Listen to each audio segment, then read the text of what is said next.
Ouais. Ben, moi, j'ai des nouvelles parce que moi, j'ai eu des réponses concernant l'étude qui a été faite chez l'anxiété, chez les jeunes, à l'idée là, de savoir quoi faire dans la vie. Vous en souvenez? J'avais fait une demande pour savoir, parce qu'on avait des données concernant le rapport Génération Z, mais ce n'était pas genré, c'était les jeunes.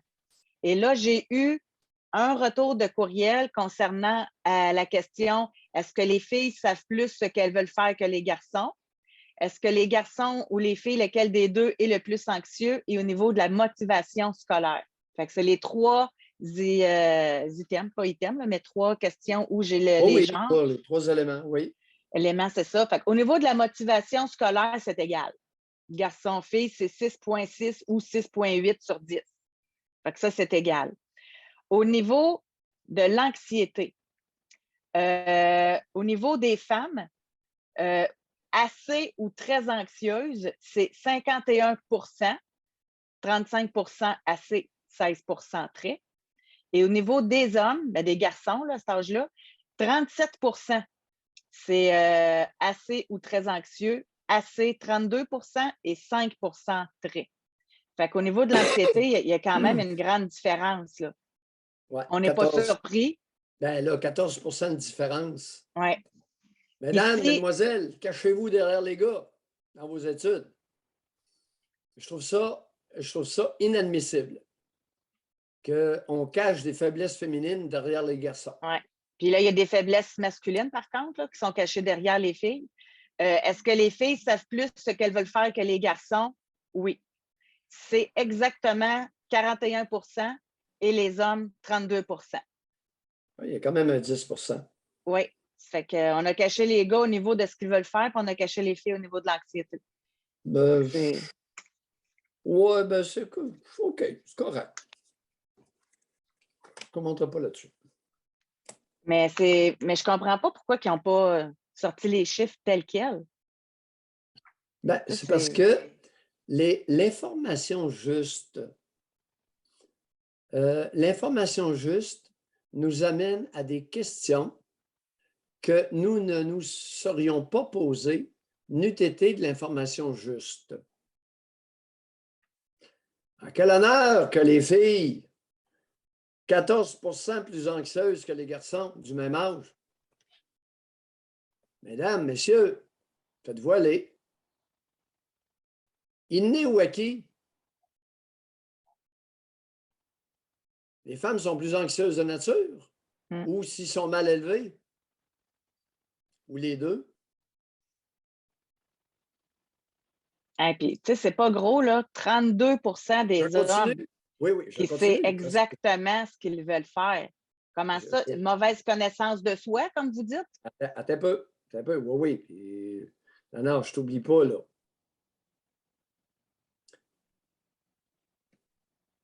Les filles savent plus, 10 de plus, ce qu'elles veulent faire à 41 que les garçons à 32. Question, si on reconnaît la véracité et le fondement de ces données-là, inné à qui? Est-ce que de façon de naissance, les garçons et les hommes sauraient moins ce qu'ils veulent dans la vie? Ou si on les aurait écrasés suffisamment pour ne pas qu'ils le découvrent? Question. L'information juste amène à se poser des questions justes. Non, maudit Maillot, il est tannant, matin. Puis on revient à ça. Moi, je suis tannante, là. C'est 14-17. À 14 ans, tu ne peux pas penser pareil comme à 17. Au niveau de, on le sait, on a déjà parlé, au niveau de la maturité, une jeune femme de 17 est beaucoup plus mature qu'un jeune homme de 17. Fait que c'est peut-être plus normal que les jeunes femmes savent plus ce qu'elles veulent. Fait que c'est un sondage qui nous a amené à la discussion, mais qui ne nous apprend pas grand-chose. Alors, très bon point, les groupes d'âge. Les groupes d'âge, 14 à 17, selon le genre, ont, sur des moyennes de groupe, des particularités. Alors, les 12-14, ben, c'est-à-dire les 13-14, les 15-16, puis les 17-18, on ne peut pas comparer ça. Puis même par genre. Un. OK? Intragenre, ça ne se compare pas. Entre les deux genres, peut-être beaucoup moins les 17-18. OK? On se rejoint pas mal, là. Maintenant, 12-13, 12-13, ce sont des garçons et les filles sont pubères. Ils sont début d'adolescence. 14-15, début d'adolescence chez les garçons, puis avec beaucoup de masturbation, et le même groupe d'âge chez les fillettes, plus avancé au niveau linguistique et de la motricité fine, mais tout autant jamais sur le plan sexuel. Ça se masturbe pas fort. Sur des moyennes de groupe, là, attends peu. Puis là, tu veux comparer ça? Non. Alors, groupe d'âge par 2 ans maximum, intragenre, et même groupe d'âge, comparaison entre les genres. Et là, ce qui arrive, c'est que les données qu'on va découvrir, les éléments qu'on va découvrir, vont nous permettre de nous questionner de façon beaucoup plus juste. Ce qu'on ne veut pas trop. Tout à coup qu'on découvre une faiblesse dans la féminitude, une faiblesse innée, ça ne sera pas chic. Tu sais, que Mayou dise ça, je soupçonne ça, ben, c'est un misogyne, c'est un sexiste. Oh, tout le monde est d'accord là-dessus.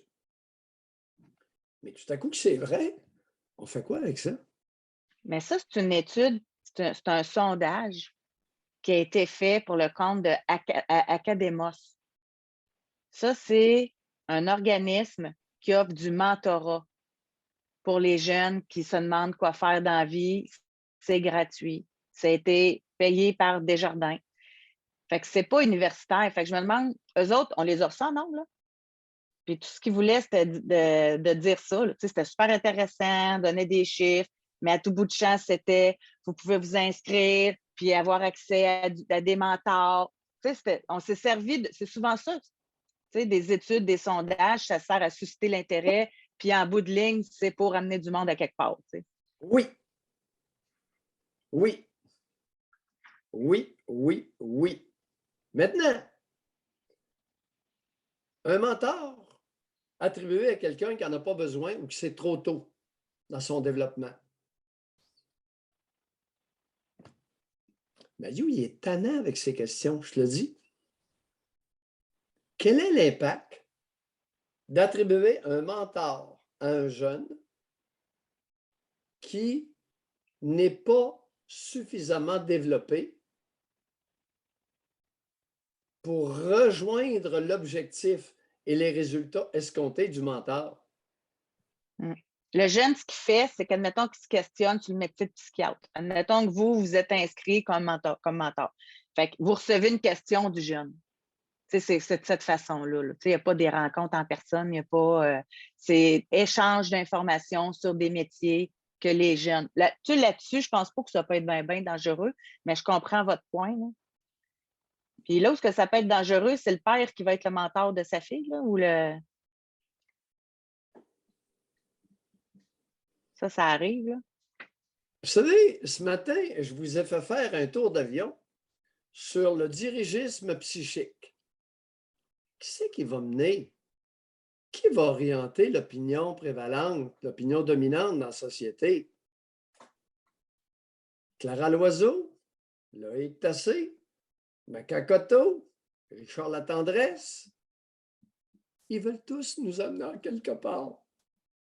Mais je n'ai pas envie du tout d'être amené par eux autres. Lorsque vous m'informez, je vous adore. Lorsque vous essayez de me diriger, Elle est emmenée quelque part par Loïc Tassé. Pas besoin de toi, mon Loïc, pour aller nulle part.